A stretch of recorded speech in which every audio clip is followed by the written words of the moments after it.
Buenas noches. Segunda de las entrevistas a los candidatos de los principales partidos políticos que concurren a esta cita electoral del próximo domingo, del 25 de marzo, siguiendo con el orden de emisión y los tiempos que nos dicta la ley electoral. Tenemos con nosotros esta noche al candidato de la formación Izquierda Unida, que concurre por primera vez en los últimos 3 procesos electorales en solitario, sin coalición con ninguna otra fuerza política. Saludamos ya a Jesús Iglesias. Buenas noches, Jesús. Buenas noches. Bienvenido a la televisión pública asturiana. Encantado de estar aquí. Muy bien, pues antes de empezar la entrevista, las preguntas y las respuestas, que es lo verdaderamente interesante, repasaremos en poco más de un minuto la trayectoria política de Jesús Iglesias y sus compromisos electorales para esta cita del próximo domingo. Vamos a ver. Izquierda Unida llama al voto rebelde en las elecciones del próximo día 25. Jesús Iglesias reclama la confianza en las urnas de los que se oponen a los poderes económicos y financieros, también de los que están en contra de un gobierno del Partido Popular que dice se caracteriza por aplicar ajustes y recortes a los menos favorecidos. Iglesias también busca el voto de rebeldía de los que consideran fracasado el proyecto de Álvarez Cascos en Asturias. Con estos planteamientos, Izquierda Unida protagoniza una campaña austera en la que reutiliza carteles, banderolas y pancartas y en la que busca el contacto con los ciudadanos en la calle, en mercados o en pequeños espacios municipales por encima de los mítines masivos. Iglesias prioriza sus actos en el centro de la región, donde históricamente la coalición tiene un mayor apoyo electoral. La encuesta del CIS otorga a Izquierda Unida un incremento notable en las urnas, al pasar de 4 a 7 escaños. La experiencia política le dice a este gijonés de 53 años que la verdadera encuesta no se conocerá hasta que se abran las urnas dentro de 6 días. Jesús Iglesias, la primera pregunta es prácticamente obligada, el empleo. Ustedes llaman a la rebelión en su eslogan de campaña y ofrecen una salida diferente a la crisis y supongo que también unas medidas diferentes para conseguir frenar la sangría de empleos que estamos sufriendo en Asturias en los últimos meses, ya casi años. Lo cierto es que llevamos 3 años aproximadamente de medidas de ajuste, de medidas de recorte, de paralización de la inversión pública.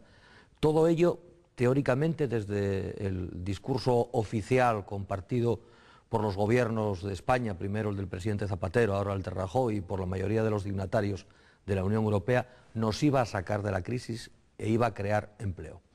Lo cierto es que, transcurridos esos 3 años, tenemos a nivel del Estado más de 5 millones y pico de desempleados y en Asturias más de 100.000. Por lo tanto, a nosotros nos parece suicida seguir insistiendo en aplicar las mismas medidas que no solo no nos han sacado de la crisis, sino que nos han metido en la recesión. La alternativa es, pues probablemente, recuperar aquello que frente a otras crisis funcionó.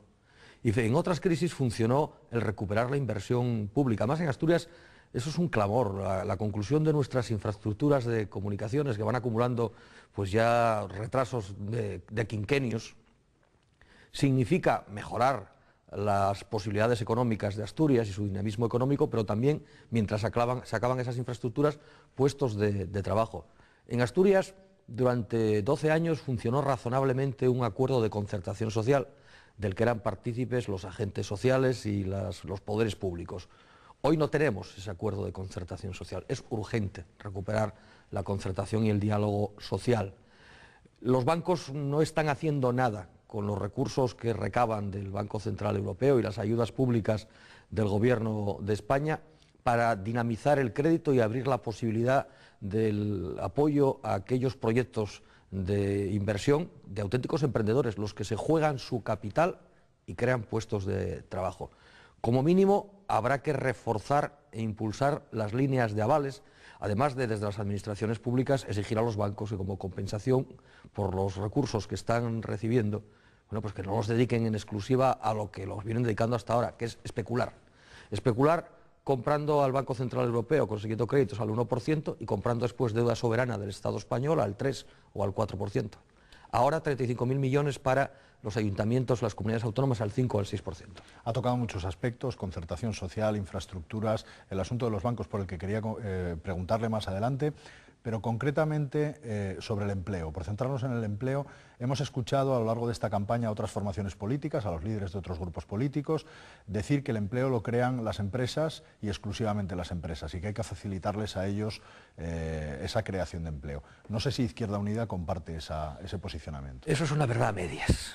y siempre ha sido así. En otras crisis, las administraciones públicas pusieron en marcha planes autonómicos de empleo, planes locales de empleo, en Gijón a mediados de los 90 el plan Piles, que es verdad que no crean empleo estable, pero son una alternativa para muchos ciudadanos que han perdido su puesto de trabajo y agotado las prestaciones sociales.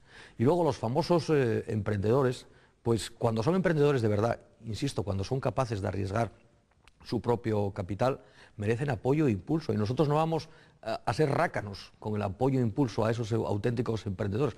Lo que pasa es que en Asturias ha habido demasiado cazaprimas, cazasubvenciones, cazaayudas públicas, coge el dinero y corre, y crea de momento unos puestos de trabajo que desaparecen después. Yo hablaba también de las líneas de avales, es algo a lo que hay que dar continuidad para apoyar a estos emprendedores, impulsar la exportación de la industria asturiana. Desgraciadamente, todas estas iniciativas, que no son nuevas, que no son ningún invento, tienen difícil encaje en ese modelo de ajuste, de recorte, de reducción de los recursos públicos, y por eso han sufrido una paralización absoluta con el actual gobierno de la comunidad autónoma. Usted ha calificado la reforma laboral de letal en algún momento. ¿A quién, le pregunto, a quién matará y por qué? Está matando la reforma laboral y está matando las esperanzas de trabajo de muchos desempleados y está matando las condiciones está matando el derecho laboral. Durante mucho tiempo, durante 100 años, las luchas de los trabajadores dieron lugar a avances sociales. La sociedad que conocemos y que es lo que ahora está en cuestión con las famosas reformas estructurales. La reforma laboral es solo una más de esas reformas estructurales que tiene como objetivo que una parte de la riqueza que en los últimos años se destinaba a los trabajadores, el porcentaje de participación en el PIB, vaya a los especuladores, a las entidades financieras. Por eso es letal, porque destruye el marco de relaciones laborales que hemos construido y que hemos conocido a lo largo de las últimas décadas para establecer lo que es el auténtico imperio del empresario, que se va a traducir en una degradación de las condiciones de los trabajadores, desde el salario a la jornada, pasando por cualquiera de los logros. Y como consecuencia de esa reforma laboral hay convocada una huelga para el próximo 29 de marzo, 4 días después de las elecciones, que tanto usted como su formación política apoyan. ¿Qué les dice a quienes critican que esa huelga no crea un solo empleo? Pues que la reforma laboral tampoco lo crea.